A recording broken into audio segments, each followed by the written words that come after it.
Today we're looking at state constitutions. Um, we're going to start by asking the question, why do state constitutions matter? And there's several reasons. As you can see, the first reason is that they create the structure of state government. Um, you can see the several points here. Uh, they provide separation of powers, which we mentioned yesterday as one of the main principles of the U.S. Constitution, but it's also important in the state. Um, it outlines the organization of each branch of government, which is the same in the state as it is in the federal government: executive, legislative, and judicial. It gives powers in terms of office of the governor, congressman, senators, judges, everybody. Also, methods of election for every state official. State constitution also establishes types of local government.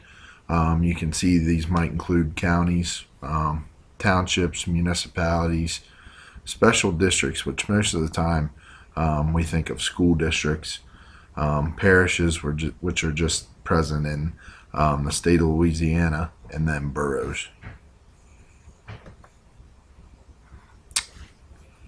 State constitutions also regulate the way states can raise and spend money. All right, we'll talk about taxes within the state, but basically it's how we raise taxes and how we spend them. And Pennsylvania does some interesting things here when you talk about our lottery and liquor stores as well, which again we'll talk about later on. Another area is the independent boards, agencies, and commissions, things like public utilities and state boards of education and agriculture.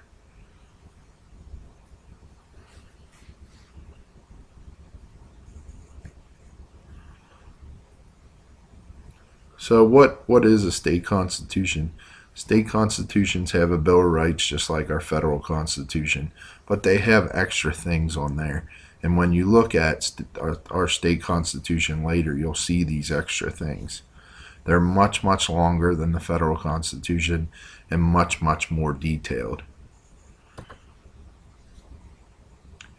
What criticisms, amendments, and reforms have been associated with state constitutions?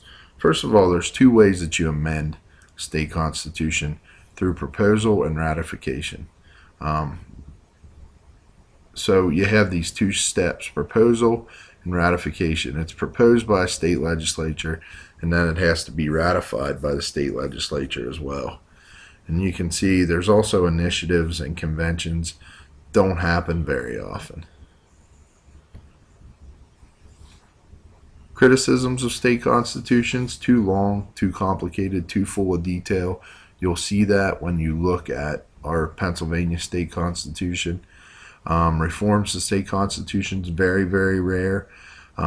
Mostly changed through judicial review, in other words, through case law, where somebody either sues the state, sues somebody else, and laws change.